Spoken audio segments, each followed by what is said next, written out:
I don't think that's possible for a variety of reasons. For one thing, flip-flopping, one should be flexible in politics and things change all the time, but flip-flopping is a requirement for businessmen, big business, who go into Ukrainian politics because their only loyalty is to themselves and to their business empire. It's not a loyalty to a political party or the Ukrainian state.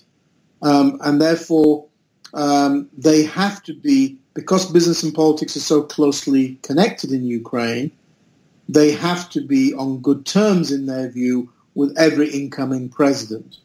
And so oligarchs, it's wrong in many ways to look at Ukraine's oligarchs as either pro-Western or pro-Russian, because they're not. They're pro-oligarch. They're pro-themselves. And they will work with whoever's in power in Ukraine, sometimes better, sometimes worse. And so, to give an example, the gas lobby. They're West Ukrainian primarily. Firtash is from Ternopil Oblast.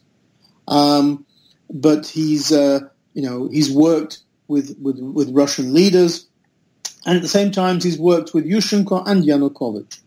The only person he cannot work with is Tymoshenko, who he hates.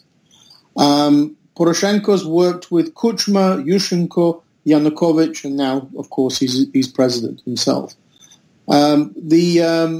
So that kind of pragmatism denotes complete ideological vacuumness. There's no ideological substance to them, and that actually makes them too flexible, as it were. Then they don't really believe in much except in protecting their interests, and therefore I think that's a drawback. It's not a plus. People who I think are more on the other side of the political spectrum have views which haven't really changed over time. Tymoshenko is basically the same Tymoshenko as when she formed Batkivshina in 1999. She hasn't really changed that much since then. I think on the question of can he pull a rabbit out of a hat a year or two before the next presidential elections, again, I'd be completely surprised, and we shouldn't underestimate the political maturity of Ukrainian voters who would see through a lot of this.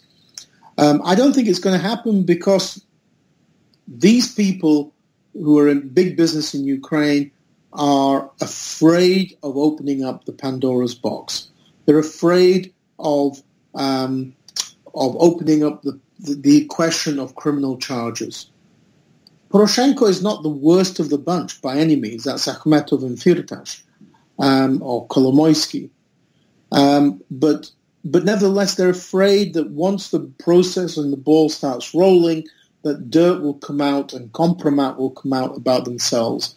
And so it's better that they kind of continue their old boy club where the prosecutor's office protects all of them rather than one or two get, as it were, sent to jail.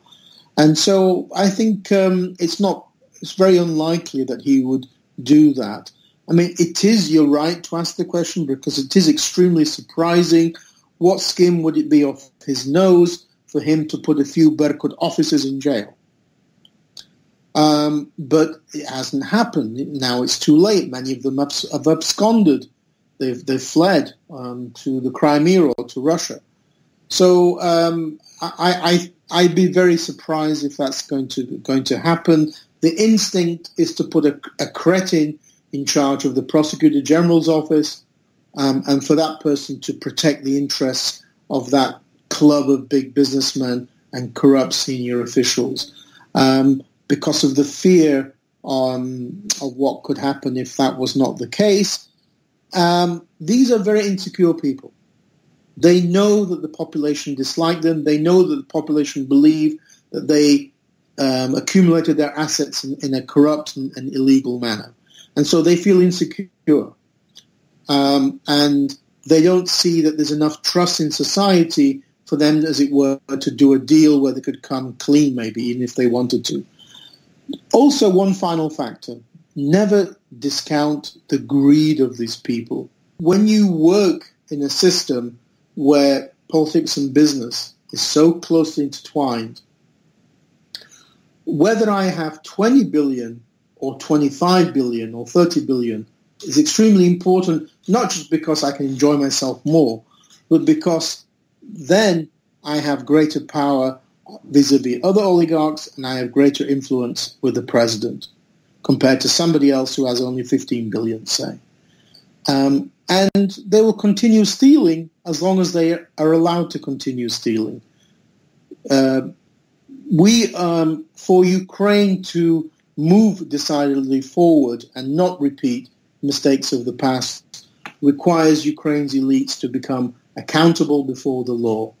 And they have never in history, Tsarist Russia, Soviet Union, post-Soviet independent Ukraine, they have never ever been accountable to the law and to Ukrainian society.